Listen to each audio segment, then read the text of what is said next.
Welcome back to the 17 News at Sunrise podcast, where we share your news on your schedule. Working in the spirit of the Golden Empire, this is 17 News at Sunrise. Good morning. Right now at 5, one of the Los Angeles County deputies shot in an ambush attack over the weekend is released from the hospital as the search continues for the shooter. Hurricane Sally downgraded but still battering the Gulf Coast this morning. At least one person has died. We'll have the latest on its path and the flooded communities it's leaving in its wake. Plus, local housing officials are searching for hundreds of rooms this morning as the governor gives more money to Project Home Key, an initiative to get homeless off the streets. This is Thursday, September 17th, 2020.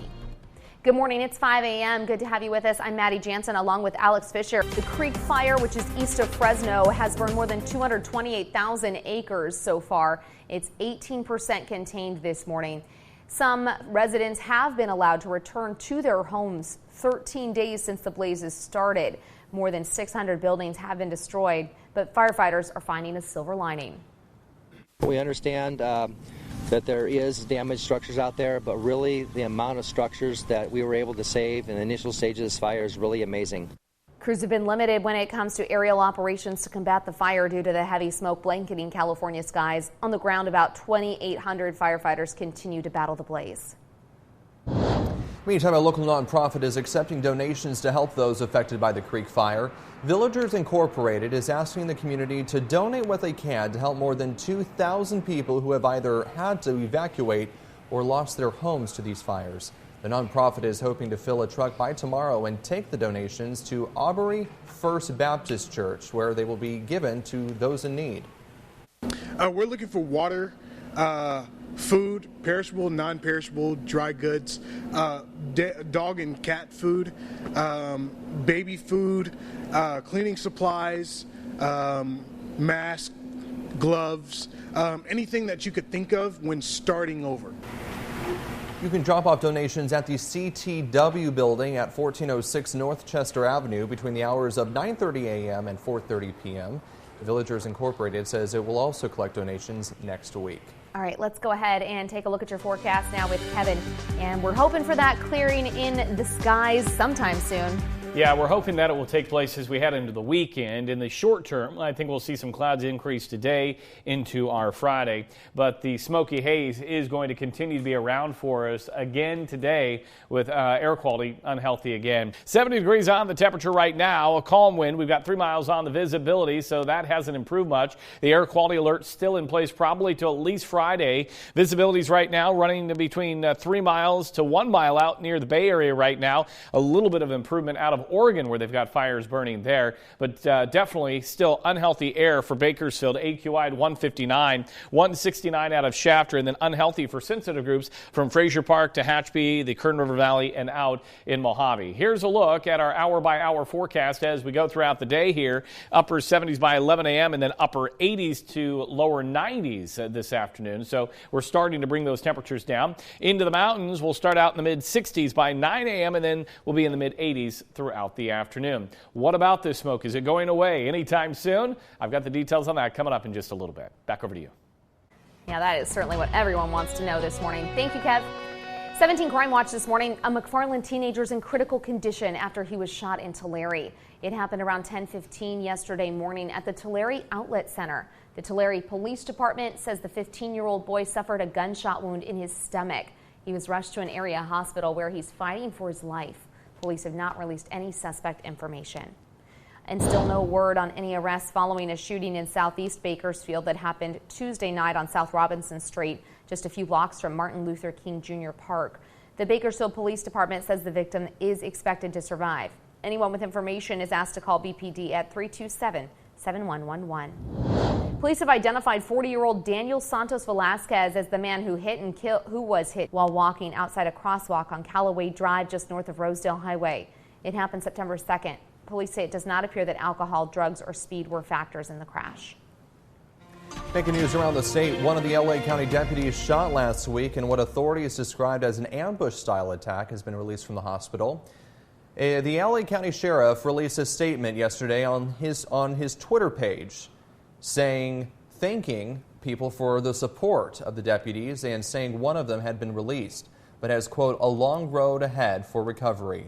The department did not provide word on the condition of the other deputy, still hospitalized after undergoing surgery after taking a gunshot wound to the jaw. She is a 31-year-old mother with a 6-year-old son. The deputy who was released was shot in his forehead, arms, and hands. He also underwent surgery. The shooter is still at large, and there is a $100,000 reward for their arrest and conviction. Crew members on board a deadly boat fire last year say they were not properly trained on emergency procedures. You may remember the tragic fire killing 34 people off the coast of Ventura last year. The boat was on a Labor Day weekend scuba diving exhibition. When it caught fire, 33 passengers and 1 crew member sleeping below deck were killed. 5 other crew members survived. Federal documents released yesterday show the crew members said they were not properly trained on emergency procedures. Investigators have not released a final determination of the cause of the fire, but 1 crew member told investigators he saw sparks flash when he plugged in his cell phone just hours before the fire broke out. Governor Gavin Newsom has announced a major expansion of housing for the homeless throughout the state. You might remember Project Room Key, a statewide initiative to protect vulnerable homeless Californians from the pandemic. Well, now the governor is expanding it into its next phase called Project Home Key. This initiative will give $600 million to counties and cities across California. We are now sending out today our first awards, drawing down from that $600 million, some $76.5 million to procure some 579 units, 10 different projects across 7 jurisdictions. Almost $15 million will be allocated to Kern County alone. To get the money, the county must acquire 4 sites with a total of 151 units for permanent supportive housing. Right now, there are 83 tenants with vouchers who need housing. And Kern County Housing Authority plans to issue another 240 vouchers. Kern County expects this project to reduce homelessness here by 11%. Now to the latest on the coronavirus pandemic here in Kern County. Public health officials announced 7 more people have died from the virus. They also announced 160 new cases yesterday. Nearly 13,000 people have what's considered an active case of the virus and recovering at home. But nearly 15,000 people are considered recovered, have recovered from the virus. 136 are in the hospital. That is down 9 people since yesterday. 340 people have died in the county since the beginning of this pandemic. One of the casualties of the coronavirus is our community's blood supply. And next week, the city of Tehachapi is hoping to address that shortage, teaming up with Houchin Community Blood Bank and the Tehachapi Valley Recreation Parks District to gather that much-needed blood. They're hosting another blood and platelet drive Monday from 11 a.m. until 4 p.m.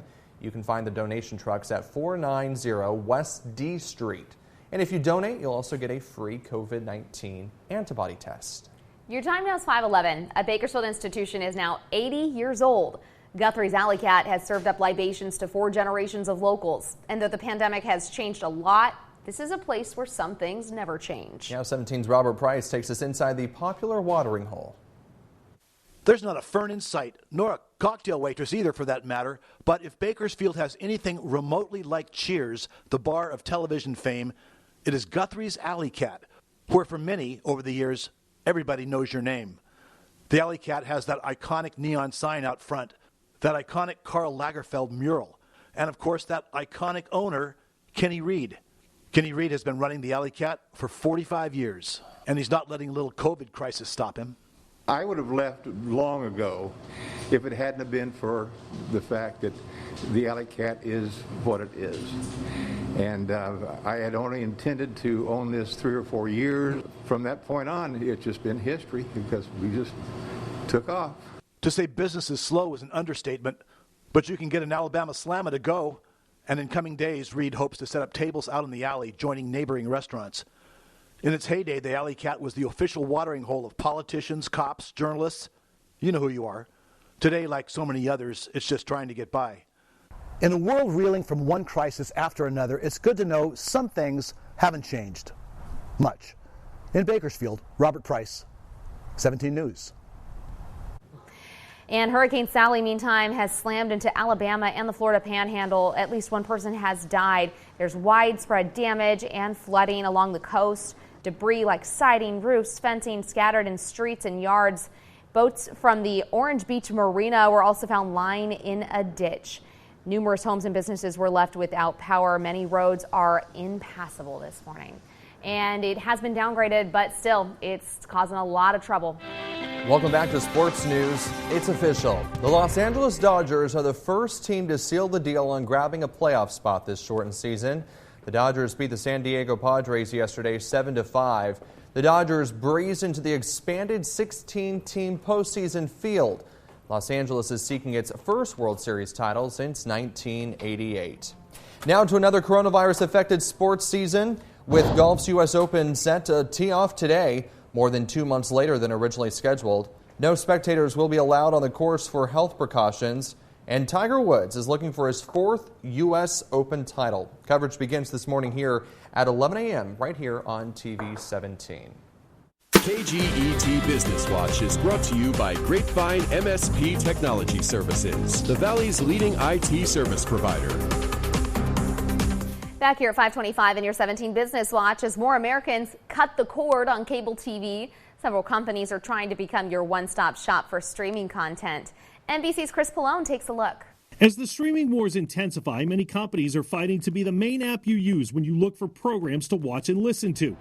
Enter Plex, which for years has focused on trying to consolidate all the sources where people get streaming content under one app interface. Our mission is to improve the content experience for all users. And while a big part of Plex has been allowing users to store and stream all media they own from their own home servers across all their devices, from movies and songs to home videos and pictures, the app has also been adding hours and hours of movies and TV shows from several big studios.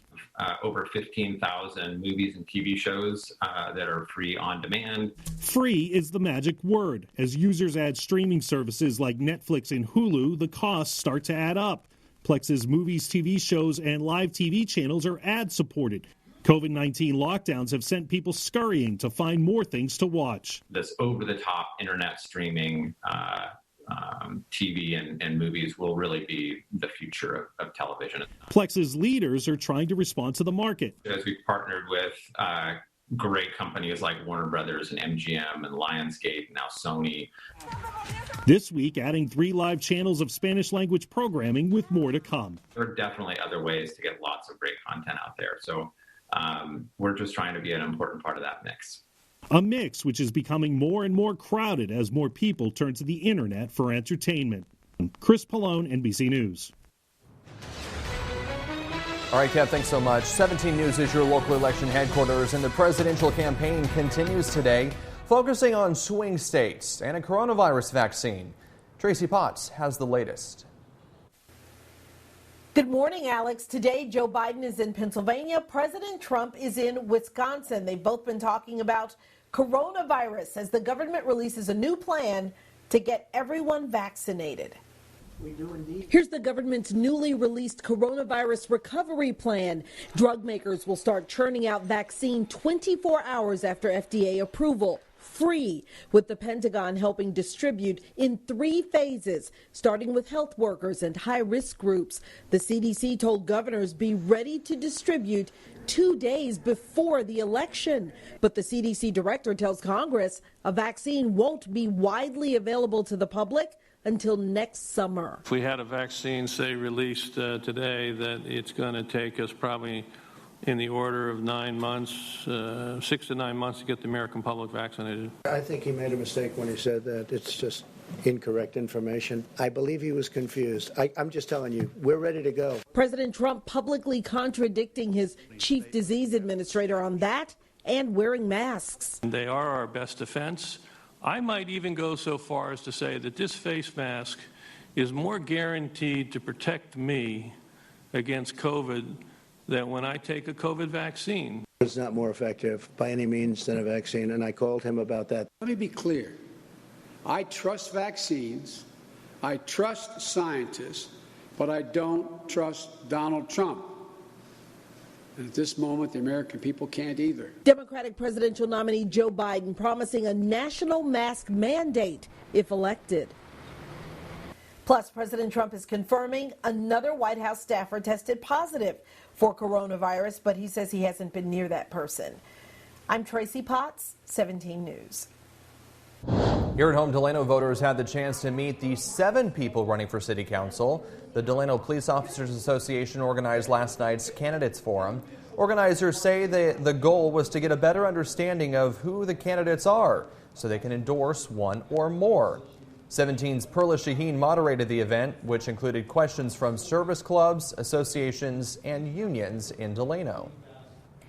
In your 17 Court Watch this morning, Michaela Bowers is due back in court, preparing for her 3rd trial after an attorney who twice represented her was relieved as her counsel earlier this month.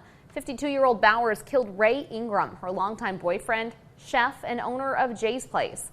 Prosecutors say Bowers was fed up with Ingram's pattern of infidelity. Bowers' previous attorney argued the 51-year-old Ingram was physically and verbally abusive and that Bowers shot him in self-defense after he threatened to kill her. In March of last year, a jury was hung 11-1 in favor of finding Bowers guilty.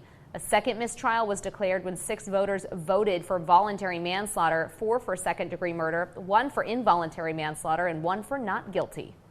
Once again today, you can catch a ride for free courtesy of Golden Empire Transit. Get is offering free rides on its fixed routes or its Get a Lift service. Get Bus makes this offer when the air quality is considered unhealthy.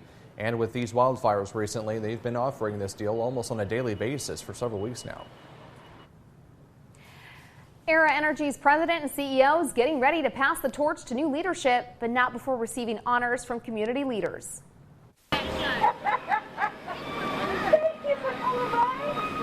The company bid Christina Sistrunk farewell with a drive-through parade yesterday, celebrating her contributions to Era, the oil and gas industry, and the community. Sistrunk was joined by her husband, John, and incoming president and CEO, Eric Barch. Mayor Karen Go was also on hand to declare September 16th as Christina Sistrunk Day in Bakersfield. Sistrunk will officially retire October 1st. Your time now is 5:37. In education news, while the start of the 2020 school year has been anything but normal, state-mandated immunization requirements have stayed the same. But as 17's Taylor Schaub reports, confusion over the current requirements has led to several Kern County kids missing vital school time. He has missed the whole week because of all this. Nikki Douglas's son had just started his first month of 7th grade at Standard Middle, adjusting to learning off a laptop when one day his account was shut off. My son was crying because he couldn't get into his classes. He was very upset. Her son, like several other middle schoolers across the state, had yet to receive the proper shots to start the school year. Childhood vaccinations are mandatory for children to attend school, even in a remote learning environment. Michelle Corson is the public relations officer with the Kern County Public Health Department. She says the guidance has been very clear since the onset of the pandemic. If you don't get these required shots, you can't attend school. That's state law. Still, families at Standard and many other districts across the county failed to meet this deadline. Over 200 of our students did not have immunization at the start of school. Paul Myers is the superintendent with the Standard School District. He says their district chose to give a 30-day grace period to parents, where they held clinics for students on site, as well as a mobile one for kids without transportation. Despite all of our efforts, we still had 27 kids who we had to disenroll come Monday. Adding to a growing list statewide. 1 in 6 children are being impacted by not getting vaccinated here in California. That statistic now includes Douglas's son, who's waiting to receive his shot to restart this already rocky school year. I think that they kind of got robbed of their learning over a shot that's mandatory for them when they are at school, but they are at home learning. However, Corson says this is not a punishment, just a way of ensuring we keep our children safe. It just remains vitally important that we follow that law, but more importantly, that we protect the health of our children and our families. And that was Taylor Schaub reporting. Sunrise Interviews is brought to you by Valley Strong Credit Union. Welcome back, 5:49 now. The Kern County Library has launched their annual One Book Project. And joining us this morning to tell us more about this year's book choice and virtual events, as well as some library openings, Jasmine Labasa with the Kern County Library. Jasmine, good morning. Thanks for being with us. Good morning. So first off, we want to talk about the library openings. This is very exciting because for the past several months, really you haven't been able to go inside the library. There's been curbside pickup at a few of them. So what's changing now and how are you going to go forward? So the big changes is that we're actually expanding the number of locations that we will be offering services. We originally started off with 7 locations and we're moving up to 12 locations, with 3 of those actually being in Bakersfield. So we're expanding beyond Beale to also include Southwest and Rathbun Branch. And the big difference is that we're going to be offering indoor services by appointment and with purpose-driven appointments. We will be continuing offering curbside services and even expanding curbside services to those new branches that weren't offering it before. So can you make an appointment, go in and browse for your books? Is that how it works? Absolutely. Browsing is a part of a purpose-driven appointment. Okay. There will be time limits on that, and of course everyone is expected to wear masks, but people that miss that aspect of being at the library will be able to do it again. And are people allowed to bring kids and stuff with them? At this point, I don't know all of the parameters. Okay. I'm not sure when it comes to that aspect, but it will likely be possible, yes. Okay. And there's going to be a lot of details to it that we're going to release as time goes on our website and as we finalize our safety plans. All right, well, let's talk about this year's one book pick. It's called Broadband. It's about women who helped found the internet. Tell us about this title and the companion titles that go with it. Absolutely. So this is a really exciting year. This is actually the centennial celebration of the 19th Amendment and women's right to vote in the United States. And so that kind of was the underlying aspect of this year's theme of how women have influenced America and how women have influenced science and tech. And so Broadband was just a perfect pick for this because it was about how women have actually highly impacted the development of the internet. So it's a really exciting title, and all of our companion titles are all about women empowerment, women in STEM, women in technology. And so we're really excited to celebrate women this year. All right. And the cool thing about the companion titles is they reach different ages. So you can get your kids involved. You can get different age levels involved with this and involved with the discussion. And there are virtual events that are going to happen through November. In fact, they're starting now. So you can go to kcl1book.org for more information. Make your appointment, go down to the library and pick up some of those titles. All right, Jasmine, thanks so much for being with us. We appreciate it. Thank you. Working in the spirit of the Golden Empire, this is 17 News at Sunrise. The 17 News at Sunrise podcast is a production of KGET and Nexstar Media Group. For more on all of the headlines in today's show, head to kget.com.